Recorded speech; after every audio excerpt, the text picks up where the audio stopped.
Pepi the Second. Pepi the Second ruled ancient Egypt for approximately 64 years, which sounds like a remarkable achievement until you realize that an extremely long reign with no meaningful plan for succession is less a legacy and more a slow-motion catastrophe. Coming to power as a child around 2278 BCE, Pepi outlived nearly everyone around him, and as decades passed, the regional governors known as nomarchs began accumulating land, wealth, and military loyalty that should have belonged to the central government. By the time he died at what ancient sources suggest was around 94 years old, the administrative machinery of the Old Kingdom had essentially dissolved around him while he sat at its center, still technically pharaoh of everything and effectively ruler of nothing. What followed was the First Intermediate Period, roughly 125 years of civil war, famine, and societal breakdown so severe that ancient Egyptian texts from the era described tomb robbing as commonplace, grain stores empty, and the social order that Egyptians believed kept the cosmos functioning having come completely undone. One papyrus from the period describes a world where the poor have become rich and the former wealthy beg in the streets. Some historians point to a broader climate shift, a period of reduced Nile flooding, as a contributing factor to the famine that followed Pepi's death, meaning the political vacuum he left behind collided with an environmental crisis he had no ability to manage, even if he had still held real authority. Pepi did not kill his people with a weapon. He killed them with time, holding power past the point where he could use it, refusing to let go, and leaving behind a vacuum so total that it took over a century to fill. Qin Shi Huang. Qin Shi Huang unified 7 warring Chinese states into a single empire in 221 BCE, and the method he chose for keeping that empire unified tells you almost everything about what kind of ruler he was. He ordered the burning of books across the entire country, targeting philosophical and historical texts that represented competing schools of thought, because a population that shared a single approved history was a population easier to control.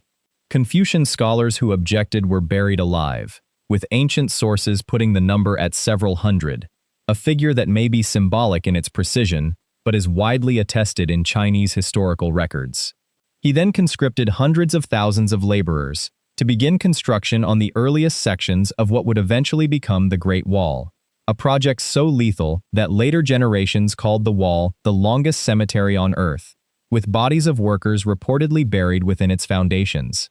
His obsession with immortality drove him to drink mercury elixirs prepared by court alchemists, which almost certainly poisoned his mind as much as his body, and likely contributed to his death at around 49 years old in 210 BCE. And yet, he standardized weights and measurements across the empire. He unified the written script so that regions with different spoken languages could communicate through a common written form. He built roads. He built canals. His tomb, constructed over 36 years by an estimated 700,000 workers, contained an army of more than 8,000 terracotta soldiers, and an unknown number of court workers and concubines were reportedly sealed inside alive to serve him in death. Modern archaeological surveys of the tomb complex, conducted using remote sensing rather than excavation out of concern for preserving the site, suggest the underground palace itself remains almost entirely untouched, with ancient accounts describing rivers of mercury built into the floor to simulate the rivers of China, a claim that soil samples around the tomb mound have shown unusually high mercury concentrations to support. Qin Shi Huang is the reason China exists as a unified cultural and political entity at all, which makes the burning and the burying and the mercury rivers running through his underground palace considerably harder to dismiss. Herod the Great.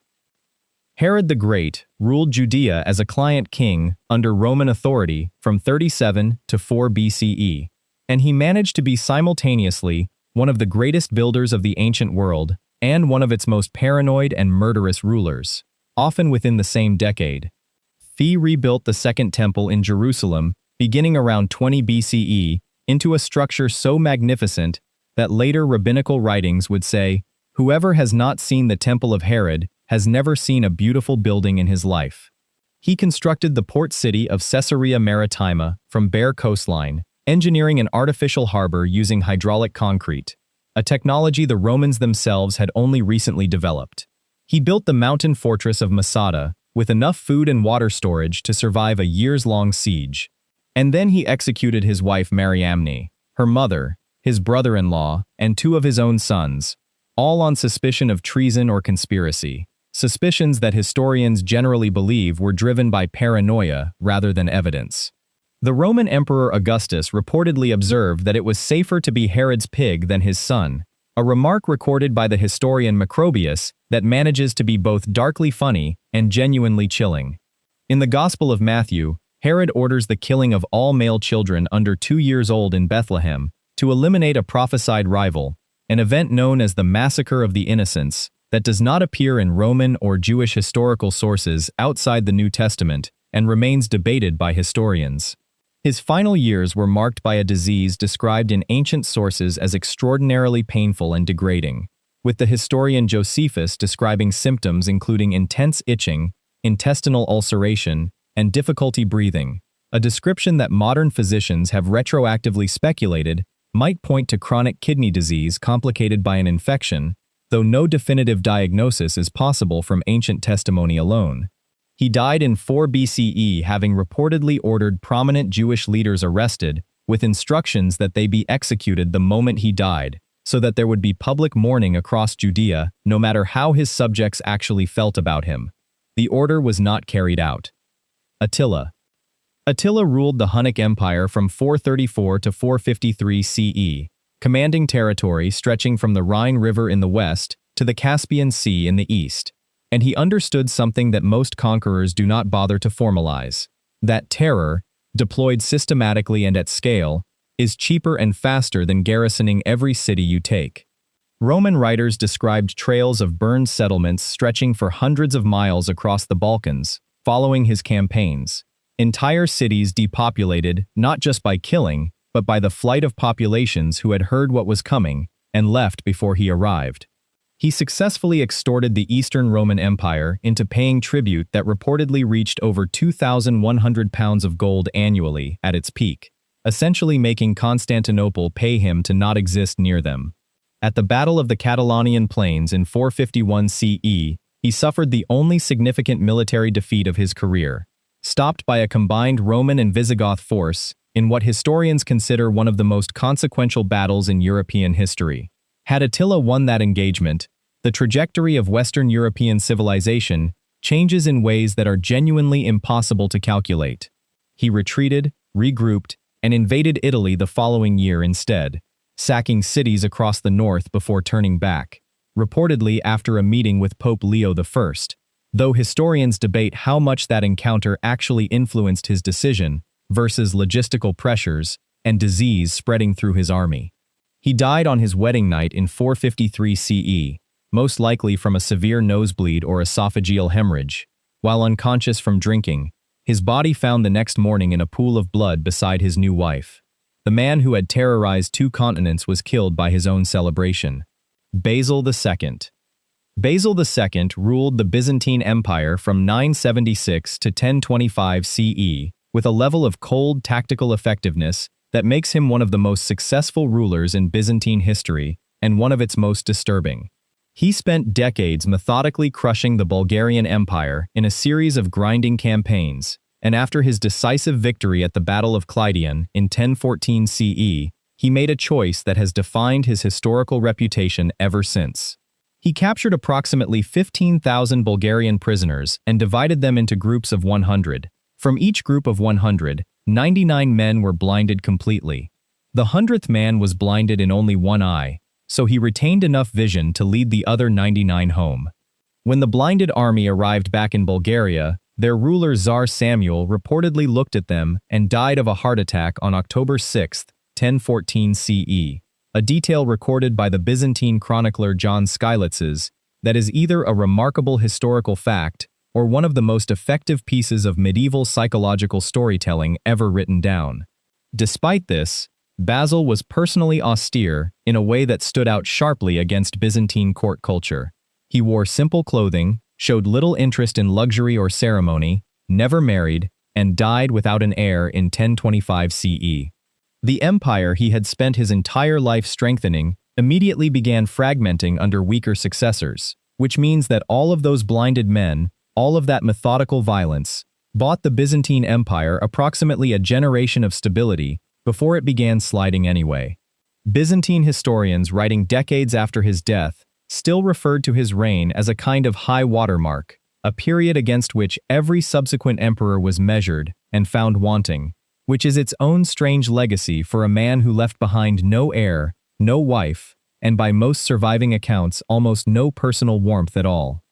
Genghis Khan. Genghis Khan founded the Mongol Empire in 1206 CE, and over the following 2 decades oversaw military campaigns that some demographic historians estimate killed between 30 and 40 million people, a figure representing roughly 10% of the entire global population at the time, a proportional death toll that has no equivalent in the record of any individual ruler before or since. The city of Nishapur in what is now northeastern Iran resisted Mongol forces, and after its fall in approximately 1221 CE, accounts from multiple sources describe Mongol soldiers spending days constructing pyramids of skulls outside the ruined walls, arranged as deliberate monuments to the cost of resistance. This was not random savagery. Genghis Khan engineered a system of collective punishment in which cities that surrendered peacefully were spared, and cities that resisted were obliterated so completely that travelers decades later reported riding for miles through empty land where major urban centers had once stood. The calculation was explicit: make resistance so catastrophically costly that the rational choice for any population was immediate surrender. It worked. Despite the death toll, he established trade route stability across Asia that allowed the Silk Road to function more safely than it had in centuries, a fact that historians still argue about in terms of what weight to give it against everything else. The location of his tomb is unknown. He reportedly ordered everyone who witnessed his burial killed to preserve the secrecy of the site, a final act of absolute control from a man who was by then already dead. He died in 1227 CE, and the empire he built went on to become the largest contiguous land empire in human history. Vlad III.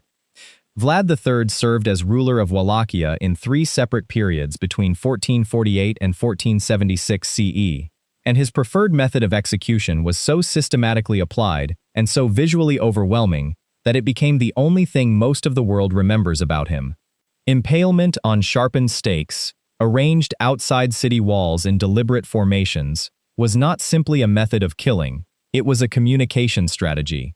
Ottoman sources describing his campaign of 1462 CE record that when Sultan Mehmed II's army advanced into Wallachia, they encountered a field containing approximately 20,000 impaled corpses, arranged in a pattern outside the city of Targoviste, a display so calculated in its horror that accounts suggest the Sultan, who had taken Constantinople 9 years earlier and was not a man easily frightened, ordered his army to turn around without engaging.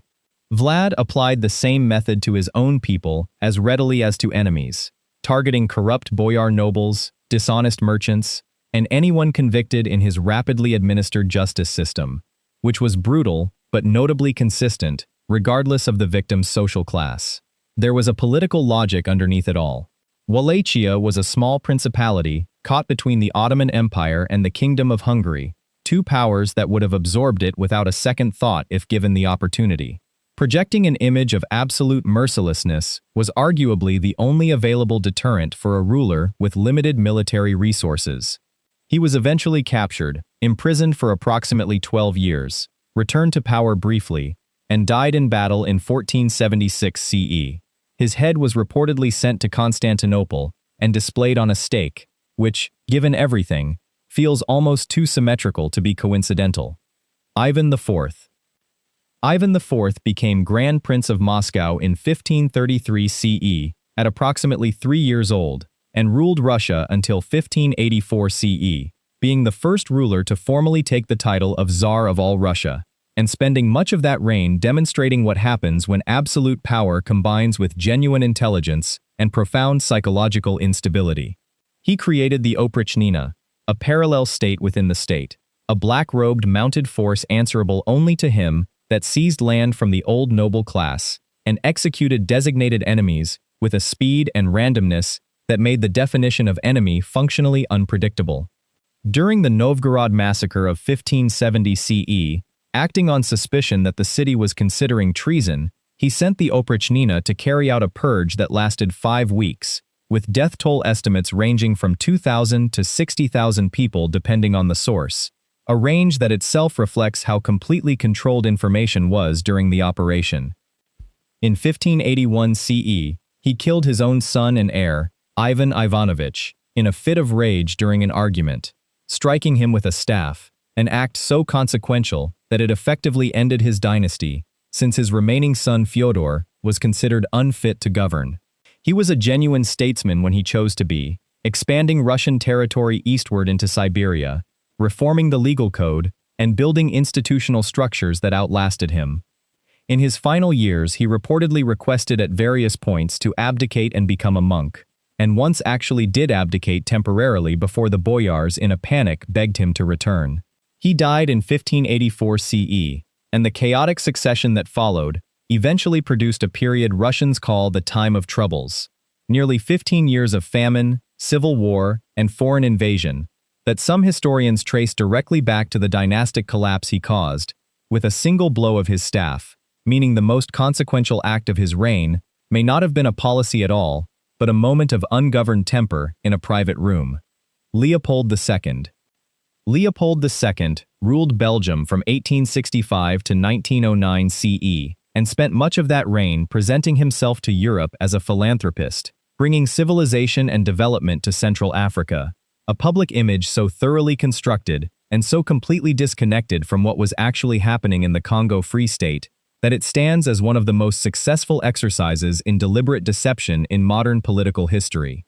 As personal owner rather than colonial administrator of the Congo, a territory approximately 76 times the size of Belgium that he acquired through a combination of diplomatic maneuvering and outright fabrication of treaties, he ran a forced rubber extraction system built on violence so systematic that historians estimate it killed somewhere between 5 and 10 million Congolese people through murder, starvation, and disease, with some estimates reaching higher. Workers who failed to meet rubber quotas were punished by having their hands cut off, with soldiers in the force publique required to present severed hands as proof they had used their bullets on human beings rather than wasting them elsewhere. Missionaries and journalists documented this with photographs of children with missing hands that eventually made their way into European newspapers and generated an international pressure campaign that forced Leopold to relinquish control of the Congo to the Belgian government in 1908 CE. The pressure campaign itself is often cited by historians as one of the earliest examples of a coordinated international human rights movement, organized in part by the journalist Edmond Dine Morel and the diplomat Roger Casement, whose independent investigations and public reporting helped turn a distant colonial system into a subject of mainstream European outrage. He reportedly burned the Congo State archives before the transfer to destroy evidence of what had been done there, saying that he had the right to take his secrets with him. He used the profits extracted from the Congo to fund parks, public buildings, and monuments across Belgium, structures that still stand in Brussels and Antwerp today, meaning the physical landscape of a modern European capital contains architecture built on one of the most extensively documented atrocity regimes of the 19th century. He never visited the Congo once. If you want to see more, click the video on screen now.